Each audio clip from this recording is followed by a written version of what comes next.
दोस्तों नमस्कार, स्वागत है आपका 4 PM पर। मैं हूं आपके साथ अदिति।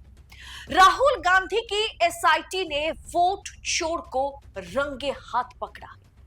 5 लाख, करीब करीब 5 लाख रुपए के बदले डिलीट हुए लाखों वोट। एसआईटी रिपोर्ट में सनसनीखेज खुलासा हुआ है कि 5 लाख के करीब पैसा लेकर के लाखों वोट कर्नाटक चुनाव में डिलीट किए गए। जी हां, दरअसल दोस्तों कर्नाटक में 2023 विधानसभा से पहले वोटर लिस्ट में हेराफेरी का मामला सबसे पहले राहुल गांधी ने उठाया और राहुल गांधी ने उसे सामने लाते हुए दिखा दिया था कि सरकार और चुनाव आयोग की गठजोड़ के वजह से कितनी वोट, या आप यूं कहें कि क्या कुछ चुनाव आयोग करता है चुनाव के दौरान, किस तरीके से वोट्स डिलीट होते हैं, वोटर लिस्ट से वोटर्स के नाम हट जाते हैं। ये तमाम चीजों को, ये घपलेबाजी को सबसे पहले राहुल गांधी ने कर्नाटक के सारे डेटा लेकर के उन्होंने प्रेस कॉन्फ्रेंस करके इसका खुलासा किया था, जिसके बाद इस केस को एसआईटी को सौंप दी गई थी कि ये केस अब एसआईटी इन्वेस्टिगेट करेगा कर्नाटक में। और उस एसआईटी रिपोर्ट में ऐसा खुलासा हुआ है कि अब मोदी शाह या चुनाव आयोग, मुख्य चुनाव आयुक्त मुंह दिखाने लायक नहीं रहे। आपको पता होगा कि विधानसभा चुनाव, कर्नाटक विधानसभा चुनाव में वोटर लिस्ट में हेराफेरी का मामला सामने आने के बाद अब स्पेशल इन्वेस्टिगेशन टीम, राहुल ने जिस स्पेशल इन्वेस्टिगेशन टीम का गठन किया था, एक तरीके से उसने चौंकाने वाले खुलासे किए। एसआईटी की जांच में पता चला है कि अलंद विधानसभा सीट पर वोटर लिस्ट से नाम हटाने के लिए प्रति फर्जी डिलीट आवेदन, यानी हर फेक डिलीट एप्लीकेशन पर 80 रुपए का पेमेंट किया गया है। यानी अगर आप एक एप्लीकेशन डालते हैं कि इस वोट को आप डिलीट कीजिए, या तो ये आदमी मर गया, ये फिर कहीं और राज्य में जाकर के बस गया है, तो फिर आपको 80 रुपए पर एप्लीकेशन के लिए पेमेंट मिलेगा।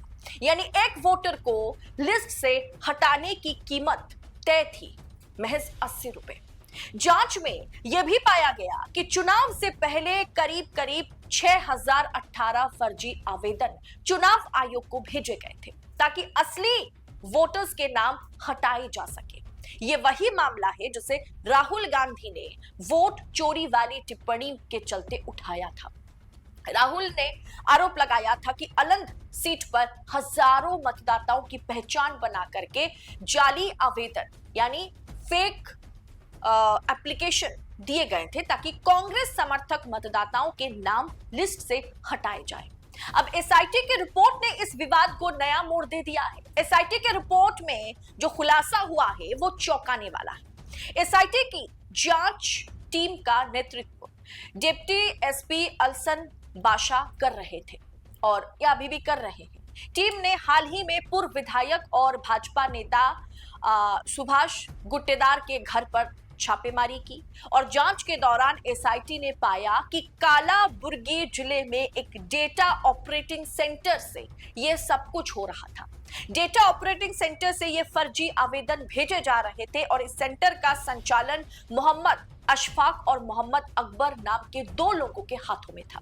एसआईटी के अनुसार डेटा एंट्री ऑपरेटर्स को प्रति डिलीटेशन के लिए, यानी हर डेटा डिलीट के लिए 80 रुपए दी जा रही थी। मतलब हर एप्लीकेशन के लिए 80 रुपए दी जा रही थी, यानी कुल 6018 आवेदन एप्लीकेशन नाम हटाने के लिए इन्होंने दाखिल किया था, जिसकी लगभग कीमत जो है वो है 4.8 लाख, यानी 4,80,000, करीब करीब 5 लाख खर्च किए गए ये डेटा डिलीटेशन के लिए या वोटर डिलीटेशन के लिए। अब जांच के दौरान टीम को एक लैपटॉप भी मिला। इसका इस्तेमाल इन फर्जी आवेदनों के लिए किया गया था। एसआईटी ने बरामद किए लैपटॉप और मोबाइल, ये सब कुछ जो बरामद किए गए हैं छापेमारी के दौरान, एसआईटी ने भाजपा नेता सुभाष गुट्टेदार, उनके बेटों हर्षनंद और संतोष और उनके चार्टर्ड अकाउंटेंट मल्लिकार्जुन महंतगोल के ठिकानों पर भी तलाशी ली। वहां से 7 लैपटॉप और कई मोबाइल फोन बरामद किए गए। जांच में यह भी सामने आया कि चुनाव आयोग के पोर्टल पर फर्जी वोटर डिलीट आवेदन डालने के लिए 75 मोबाइल नंबरों का इस्तेमाल किया गया था। इनमें कई नंबर ऐसे लोगों के नाम पर थे जो मुर्गी फार्म के मजदूर हैं या स्थानीय निवासी हैं या पुलिस कर्मियों के रिश्तेदार थे। एसआईटी की जांच दरअसल किस दिशा में गई दोस्तों? एसआईटी अब इस बात की जांच कर रही है कि डेटा सेंटर चलाने वाले को चुनाव आयोग के पोर्टल की एक्सेस और लॉगिन क्रेडेंशियल कैसे मिले। जांच के अनुसार जिन लोगों के नाम मतदाता सूची से हटाए गए उन्हें इसकी जानकारी तक नहीं थी। यानी एसआईटी ने यह भी पाया कि अशफाक और अकबर 2023 में पूछताछ के बाद इस पूरे मैटर से खुद को अलग कर लिया था, लेकिन वो बाद में दुबई भी चले गए थे। मतलब चुनाव के दौरान ये सारा कांड जो है भाजपा विधायक नेताओं के नेतृत्व में अशफाक यानी वो सेंटर चलाने वाला जहां से फर्जी आवेदन डाले जा रहे थे, वो अशफाक और अकबर 2023 कर्नाटक विधानसभा में ये कर्मकांड करने के बाद दुबई चले गए। और एसआईटी की रिपोर्ट ने उनके आरोपों को एक तरह से मजबूती दी है जो आरोप राहुल गांधी लगा रहे थे। मतलब सोचिए, ये किसी और राज्य की बात अगर राहुल गांधी करते तो जांच नहीं होती।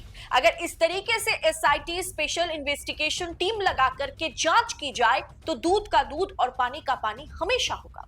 और ये कर्नाटक के अलंद विधानसभा सीट की बात है, महज एक सीट की बात है। एक सीट से मतलब 6018 वोटर्स के नाम हटाने के लिए 5 लाख खर्च किए गए और उसके बावजूद भी कर्नाटक में कांग्रेस की सरकार आई।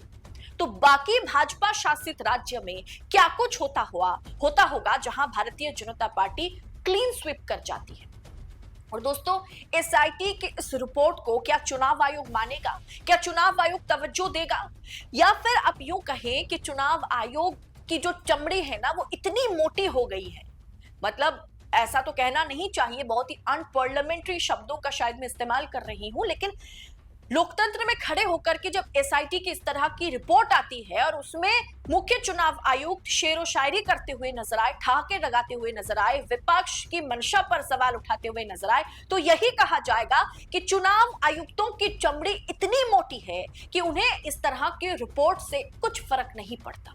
सोचिए, एक सीट के मतलब एक विधानसभा क्षेत्र के 6018 वोटर हटाने के लिए 5 लाख खर्च किए गए, तो पूरे प्रदेश में, पूरे राज्य में या बाकी भाजपा शासित राज्य में इस तरीके के कर्मकांड को किस तरीके से छुपाया जाता है, उसके लिए कितने पैसों का इस्तेमाल किया जाता है, कितने पैसे खर्च होते हैं। अब इसके साथ भाजपा का सीधा कनेक्शन भी आपने देखा कि ये सब कुछ एसआईटी के मुताबिक इसमें भाजपा के विधायक, उनके बेटे तक शामिल हैं। फिलहाल दोस्तों, ये बहुत बड़ी खबर है और बहुत बड़ी रिपोर्ट है। अब आगे देखना दिलचस्प होगा कि राहुल गांधी इस मुद्दे को लेकर के किस तरह से आगे बढ़ते हैं और चुनाव आयोग इस पर अपनी क्या रिएक्शन झाड़ते हैं। कमेंट बॉक्स में इस विषय पर आपकी राय हमें बताइएगा और ऐसी तमाम खबरों को यूं ही पाने के लिए 4 PM न्यूज नेटवर्क के साथ बने रहे। मुझे दीजिए इजाजत। बहुत बहुत शुक्रिया आप सभी का। जय हिंद, जय भारत।